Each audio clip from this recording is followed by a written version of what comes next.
अपने पसंदीदा मौजू पर शोज़ देखने के लिए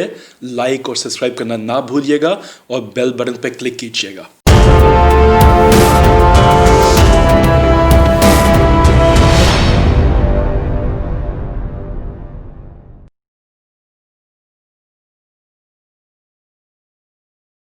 अस्सलाम वालेकुम नाजरीन, हकाइक टीवी के साथ मैं हूं आपकी होस्ट अमाइला सुल्तान और शो में मेरे साथ मौजूद हैं नूर मोहम्मद कसूरी साहब। नाजरीन, हकाइक टीवी ने वक्तन फ़वक्तन करप्शन के मामलात पर हमेशा आवाज़ उठाई और कोशिश की कि आवाम को आगाह करते रहें कि किस तरह से मुल्क में बेज़ाब्तियाँ हो रही हैं, किस तरह से करप्शन के केसेस आए दिन हमारे सामने आते हैं। इसी तरह आज एक और करप्शन का केस हमारे सामने आया है जो कि इस्लामाबाद इंटरनेशनल एयरपोर्ट के हवाले से है। BBC ने इसके ऊपर एक रिपोर्ट शाया की है कि कैसे एयरपोर्ट में बेज़ाब्तियाँ हुई, किस तरह से करप्शन की गई। इसी हवाले से आज हम नूर मोहम्मद कसूरी साहब से तफसीलात जानेंगे कि इस रिपोर्ट के पीछे क्या तफसीलात हैं और कौन सी ऐसी बेज़ाब्तियाँ की गई हैं जिनका खामियाजा हमें आज भुगतना पड़ रहा है। कसूरी साहब बताइएगा, ये इंटरनेशनल एयरपोर्ट की एक सोशल मीडिया पे वीडियो वायरल हुई है जो कि आजकल मुकामी ज़राए की ख़बरों का हिस्सा भी बनी हुई है, तो ये क्या, इस वीडियो के पीछे क्या तफसीलात हैं? बिस्मिल्लाहिर्रहमानिर्रहीम। पाकिस्तान में जो ये पिछले 5-6 साल में ये जो बड़े बड़े जैसे नंदीपुर पावर प्रोजेक्ट है, उसके बाद आप आ जाए कन्वेंशन सेंटर इस्लामाबाद है, मेट्रो मुल्तान है, चौथा ये प्रोजेक्ट है जिसको आप ये कह सकते हैं कि नेशनल और इंटरनेशनल मीडिया में इसकी करप्शन की इतने किस्से कहानियाँ और हक़ाइक़ छपे हैं कि वो मतलब है कि अगर आप साल वो देखा जाए तो आपको नज़रअंदाज। असल बात ये होती है कि जब आप कवायद को नज़रअंदाज करके किसी कंपनी को तरजीही बुनियाद पर कोई वर्क देते हैं तो उसमें कबाहतें शुरू होंगी और आप उससे एक बात समझने में आपको मदद मिलेगी कि ये किसी न किसी ने कोई ना कोई इसके पे पीछे है, जो वो आप कह सकते हैं, इसको खोखा कह सकते हैं, धंधा कह सकते हैं, कोई ना कोई इसके पीछे है। इस्लामाबाद जो ये एयरपोर्ट है, बुनियादी तौर पे मैं ये समझता हूँ, पहली बात है ये हमारी ज़रूरत और तरजीहात के मुताबिक नहीं था। इसका बनना ही पहले जो है वो मतलब है कि ना इस पाकिस्तान में ज़रूरत थी और ना हमारी तरजीहात थी। ये पहले इसकी बुनियाद ही गलत रखी गई कि ये ख़ास तौर पर एक ख़ास तबके को, एक कुछ लोगों को नवाजने के लिए ये प्रोजेक्ट बनाया गया। तो पहले तो उन्होंने PMLN के मेगा प्रोजेक्ट्स में से एक नहीं है? ये PML से भी पहले इसमें कुछ ये परवेज़ मुशर्रफ के ज़माने में अच्छा। पहले इसकी ज़मीन की खरीदारियों में बिलियन ऑफ रुपीज़ के घपले आए। उसके बाद इसकी कंस्ट्रक्शन है कि जो कंपनियां हैं जिनको दिए वो कवायद और ज़वाबित से हट कर दिए गए।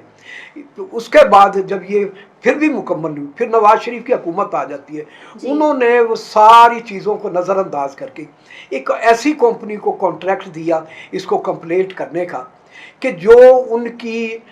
एक, आप ये मैं खुल के कह रहा हूँ, इसमें कोई बात नहीं, जो मरियम नवाज़ के जो समधी हैं चौधरी मुनीर की कंपनी, उसको दिया गया ठेका और उसमें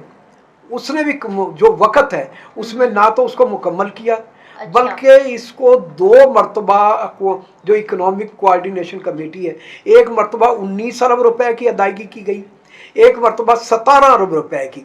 फिर इसको जब ये सारे स्कैंडल वगैरह अखबार में छपे और चीज़ों में आए बैनुल अक़वामी और नेशनल मीडिया में, तो इन्होंने जाली तौर पर एक डेट रखी 20 अप्रैल को, ताकि इसको जाने से पहले पहले हम 31 मई को हुकूमत ख़त्म होती थी नवाज शरीफ की, ताकि ये कहें कि हम ये भी काम इलेक्शन में हमारे काम आए कि हमने इस्लामाबाद एयरपोर्ट जो साल से मुकम्मल नहीं हो तो वो मुकम्मल किया। उसके बाद देखें और इसमें एक गोरख धंधा और किया गया। शायद आप देखें कि अपग्रेडेशन है या मॉडल है, BMMR है, वो 3-4 साल बाद ये चीज़ें आइडेंटिफाई होती हैं कि कौन कौन सी चीज़ नई है, कोई टेक्नोलॉजी चेंज होती है। 20 दिनों बाद ये पाकिस्तान की हिस्ट्री में पहला प्रोजेक्ट है जिसकी अपग्रेडेशन का जो ठेका है 20 दिन बाद एक शाहिद खाकाना अब्बासी, जिसको सिर्फ मैं ये समझता हूँ कि मुस्लिम लीग ने जो पॉलिटिकल उनकी पार्टी है, उन्होंने फैसला किया था शहबाज शरीफ को प्राइम मिनिस्टर बनाने का, लेकिन वो पार्टी का जो फैसला है, खुद नवाज शरीफ का जो वो फैसला था, शायद वो अपने भाई को धोखा दे रहा था कि मैं तुम्हारा नाम ले लूँ, तो उसको अब बजाय खाकान अब्बासी को प्राइम मिनिस्टर वहाँ बना दिया जाता है। अच्छा। मैं ये समझता हूँ कि जो बड़े बड़े मेगा किस्म के LNG में, पेट्रोलियम की खरीदारी में, LNG जो टर्मिनल हैं उसमें, मोटरवेज में, ऑरेंज ट्रेन के जो घपले हैं, उसके बाद ये एयरपोर्ट के, मैं ये समझता हूँ इनको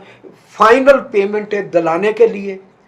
और इनके जो मामलात के उनको मतलब कंप्लीट कराने के लिए शायद खाकान, अब मुझे ये सब पहले समझ नहीं आती थी कि खाकान अब्बासी वो एक कंपनी तो चला सकता है, लेकिन मुल्क को कैसे चलाएगा उसका ना नॉलेज है मुल्क चलाने का, ना खारजा उमूर वो समझता है, ना दाखिली उमूर तो प्राइम मिनिस्टर का। लेकिन मैं अब ये समझता हूँ कि मियाँ नवाज शरीफ ने उसने जो ये जो अपने मेगा प्रोजेक्ट शुरू किए हुए थे, मेट्रो के, ऑरेंज के, हाईवेज के, बसेस के, ये LNG टर्मिनल्स वगैरह के, ये वो इनकी जो अदायगियाँ करनी थी, ज़ाहिर है प्राइम मिनिस्टर के ऑर्डर के बगैर वो नहीं हो सकती थी, वो ECC की मंजूरी की बात, तो वो उन्होंने खसूसी तौर पे ये जो 11 या 12 महीने का जो पीरियड है उसको इसीलिए इसको लाया गया ताकि ये रैपिडली ये काम जो मुकम्मल नहीं हुए इनकी जो पेमेंट उनको वो कर सके। और मैं ये समझता हूँ कि अगर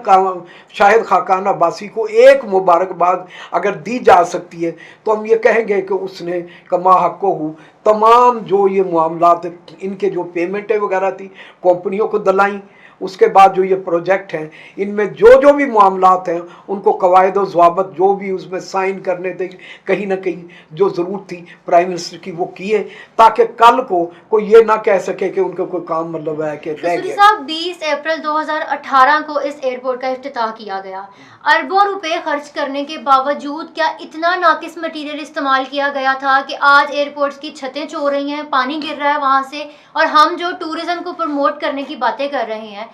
हमारे जो एयरपोर्ट्स हैं वो पहला और आखिरी तासुर देते हैं जो भी बाहर से आते हैं, तो हम क्या तासुर देंगे हमारे यहाँ आने वालों को? वो क्या सोचेंगे कि हमारे यहाँ पे ये हालात हैं कि हमारे एयरपोर्ट्स की छतें चो रही हैं, तो कैसे हम टूरिज़्म को, अपनी सियाहत को फ़रोग देंगे? देखिए जी, उनको मैं अब तो ये ओपनली कहता हूँ और हमेशा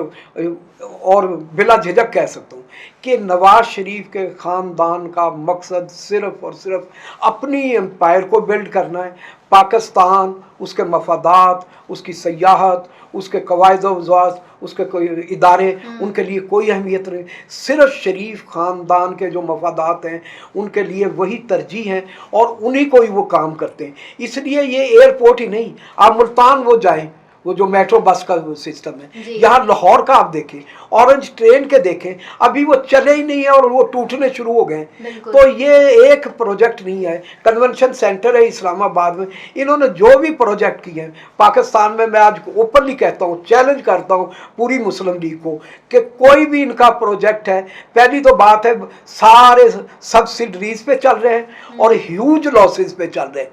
ये ना कभी भी